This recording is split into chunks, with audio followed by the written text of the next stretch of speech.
Welcome back to the channel, football fans. Today, we're diving deep into one of the most remarkable stories in modern football. How Simone Inzaghi is leaving Inter Milan and he's going to be moving to Al Hilal.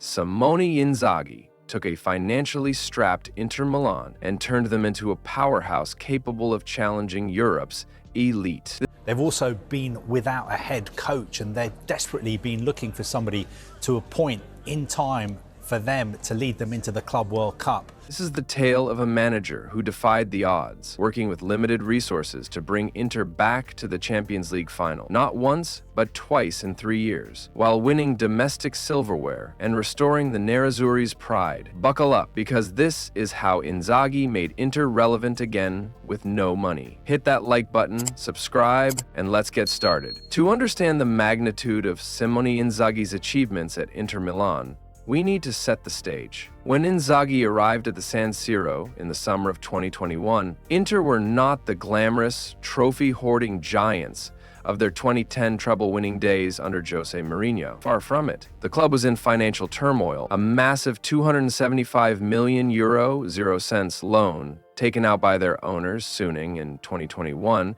ballooning to €385 million, 0 cents with interest, was a ticking time bomb. Inter had posted a staggering €246 million, 0 cents loss in the season before Inzaghi's arrival, and UEFA's financial fair play regulations were breathing down their necks, forcing the club to cut costs drastically. High earners like Alexis Sanchez, Arturo Vidal, and Ivan Perisic were offloaded to slash the wage bill, and even star players weren't safe. The departure of key figures from Antonio Conte's 2020-21 Serie A winning squad, like Romelu Lukaku and Achraf Hakimi, left Inter's squad looking thin and their ambitions uncertain. Enter Simone Inzaghi, a manager who, at the time, wasn't exactly a household name among Europe's elite coaches. Known for his successful stint at Lazio, where he won a Coppa Italia and 2 Supercoppa Italiana titles, Inzaghi was seen as a steady, if unspectacular, choice. Critics labeled him a nice guy or a company man,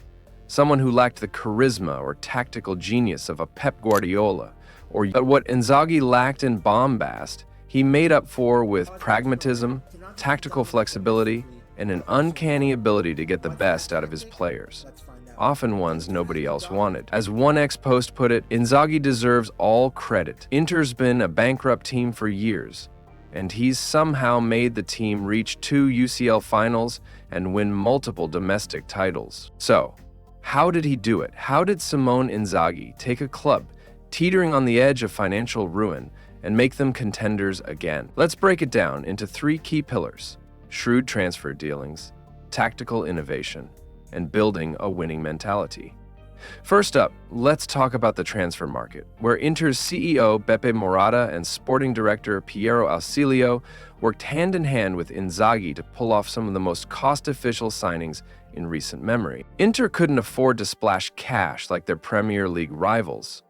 Since Inzaghi's appointment, Inter spent just €258 million, 0 cents on transfers, ranking 40th globally, dwarfed by Chelsea's €1,490 million, 0 cents in the same period. Yet Inzaghi's Inter didn't need superstars. They thrived on free agents, bargain buys, and loans with obligation to buy clauses. Players like Hakan Çalhanoğlu, Henrik Mkhitaryan, and Marcus Thuram arrived on free transfers, while Jan Sommer, €6,900,000, 0 cents, Jan Bisic, €7,200,000, 0 cents, and Matteo Darmian, €3,100,000, 0 cents, were snapped up for peanuts. Andre Onana, signed for free, was later sold to Manchester United for £43 million sterling, 0 pence, generating pure profit. Only one of Inter's top 10 most expensive signings came under Inzaghi's watch, a testament to their frugal yet effective recruitment strategy. These signings weren't just cheap. They were perfect fits for Inzaghi's system. Çalhanoğlu, for instance, transformed from a playmaker into a deep-lying regista, dictating play with pinpoint passes. Mkhitaryan at 36 brought experience and versatility to the midfield, while Thuram's pace and finishing added a new dimension to Inter's attack. Davide Fratesi, acquired via a loan-to-buy deal, provided energy and goal-scoring threat off the bench. This wasn't about buying ready-made stars. It was about finding players who could be molded into Inzaghi's vision, players who could thrive in a system greater than the sum of its parts. Inter's financial constraints meant they had to be creative. With a wage bill of €228 million, 0 cents, lower than Tottenham and Newcastle, and revenue of €391 million, 0 cents, ranking 14th in Europe, Inter were punching well above their weight. Their ability to reach 2 Champions League finals with the 11th most valuable squad in the world is nothing short of miraculous. As one report noted, Inter's success in European football's elite club competition defies their financial constraints. Inzaghi's ability to maximize these resources made him, as ESPN put it, the biggest and possibly least likely success story of Inter's resurgence. Now let's move to the pitch, where Inzaghi's tactical brilliance truly shone. His signature 3-5-2 formation, or 5-3-2 and out of possession, was a masterclass in fluidity and adaptability. Unlike the rigid, defensive systems often associated with Italian football, Inzaghi's Inter played with freedom and flair. His wingbacks, Denzel Dumfries and Federico Di Marco, weren't just defenders. They were attacking weapons. Dumfries, for example, racked up 2 goals and 3 assists in the Champions League semi-final against Barcelona in 2025, while Di Marco led Europe's defenders in creating big chances. Behind them, a back three of Alessandro Bastoni, Benjamin Pavard, and Stefan de Vrij provided stability, allowing the wingbacks to bomb forward. Inzaghi's system was about interchangeability and unpredictability. Defenders like Jan Bissek and Pavard weren't afraid to venture into attacking areas, as seen in a stunning goal against Bologna in 2024, where Bastoni's cross was met by a diving header from Bissek. This wasn't a one-off. It was a hallmark of Inzaghi's liquid approach, where players swapped roles seamlessly. As The Guardian noted, to even define Inzaghi's football as modern feels uncharitable, because that would imply a wider trend of clubs embracing such a liquid approach. Inzaghi's Inter were unique, blending high pressing, mid-slack defending, and long ball play depending on the opponent. This tactical versatility made Inter a nightmare to prepare for. Miguel Delaney of The Independent described Inzaghi's approach as reactive, noting that it was difficult to identify patterns or trends in Inter's play. Opponents struggled to predict whether Inter would press high, sit deep, or exploit transitions. Inzaghi's meticulous preparation was evident in big matches. Take the 2025 Champions League semi-final against Barcelona, where Inter's 4-3 second-leg win, 7-6 on aggregate, showcased their resilience and attacking prowess. Lautaro Martinez, channeling the spirit of Diego Milito, equaled Hernan Crespo's record for most goals in a Champions League campaign for Inter. Jan Sommer's 14 saves across the 2 legs and Francesco Acerbi's audacious runs into the box epitomized the team's all-in mentality. Inzaghi's ability to get the best out of older players was another key factor. His 2019 Coppa Italia winning Lazio side relied on veterans like Lucas Leiva, 32, Marco Parallo, 34, and Senad Lulic, 33. At Inter, he repeated the trick with Çalhanoğlu and Mkhitaryan, whose combined age was 67, and Sommer, 36. In goal, against Barcelona, Inter fielded the oldest team in a Champions League semi-final in 8 years, yet their energy and dynamism belied their age. This wasn't a team of has-beens.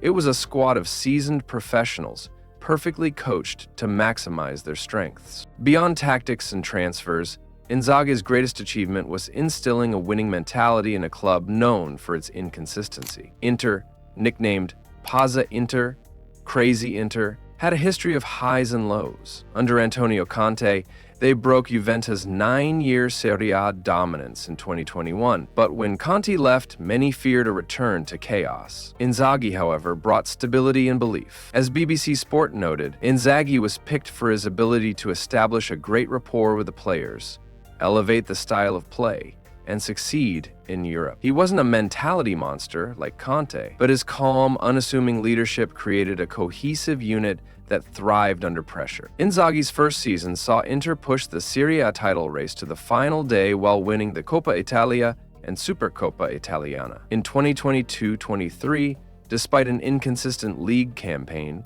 he guided Inter to another Coppa Italia, a third consecutive Supercoppa, and the Champions League final, where they lost narrowly to Manchester City. The 2023-24 season was a high point, with Inter sweeping Serie A by 19 points, sealed in a derby win over AC Milan. Even in 2024-25, when Napoli pipped them to the title by a point, Inter reached another Champions League final and remained competitive across multiple fronts. Inzaghi's Inter played 56 games that season, 19 more than Napoli, yet still came agonizingly close to a treble. Inzaghi's man management was key.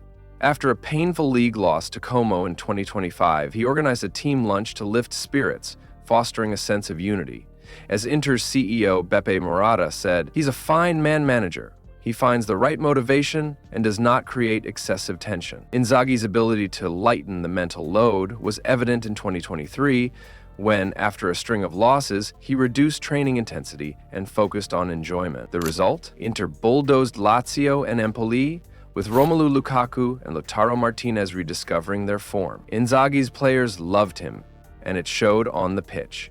Financially, Inzaghi was a godsend. His European runs brought in vital prize money, €98,500,000, 0 cents. From the Champions League, €24 million, 0 cents just for qualifying for the Club World Cup, and millions more from domestic competitions. This was crucial for a club still recovering from near bankruptcy. As Tuttosport highlighted, Inzaghi was a bank machine, delivering €147,800,000, 8 cents, in prize money in the 2024-25 season alone. His ability to keep Inter competitive while adhering to strict financial regulations was a masterstroke, earning praise from fans and pundits alike. But no story is without its setbacks. The 2025 Champions League final against Paris Saint-Germain was a low point.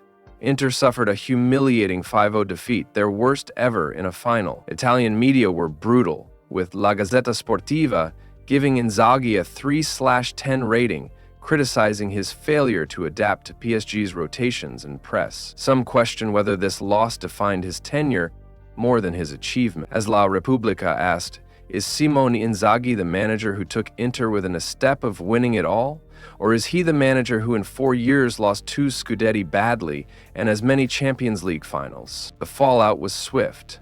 Days after the final, Inzaghi parted ways with Inter by mutual agreement, accepting a lucrative €50 million deal with Saudi Pro League side Al Hilal. For some fans, this move felt like a betrayal, with one commenter on SempreInter.com writing, "To discuss contracts with another club before the Champions League final tells you a lot. This man chose easy money over glory with Inter." Others, however, were more forgiving, with another fan noting, "Thank you, Inzaghi, for your time at the club and the 6 trophies you brought us.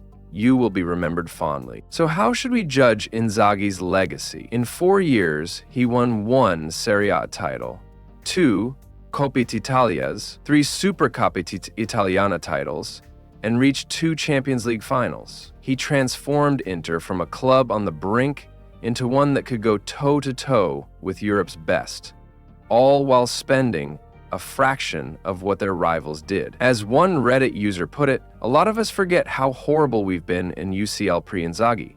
We lost almost all big games and even went toothless against teams slightly below our level. Inzaghi has made us competitive in all competitions with limited resources. Inzaghi's Inter weren't perfect, they fell short in crucial moments, and the 2025 final exposed their limitations against a rampant PSG. But his achievements cannot be understated. He took a club with a modest budget, an aging squad, and a mountain of debt, and made them relevant again. He gave Inter fans moments to cherish, beating Barcelona, dominating Serie A, and coming within a whisker of European glory. His tactical nous, reliance on undervalued players, and ability to foster a winning mentality turned Inter into a team that punched above its weight. As we wrap up, let's reflect on what Inzaghi's story teaches us. In an era of billionaire owners and mega transfers, Inter's resurgence under Inzaghi proves that money isn't everything. With the right manager, a clear vision, and a united squad, Even a club in financial distress can challenge the elite.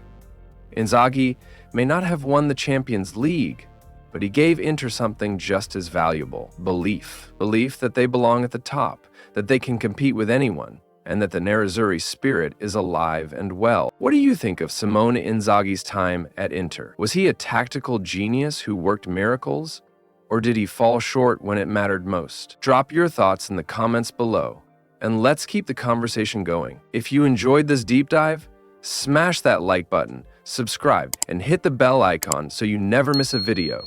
Until next time,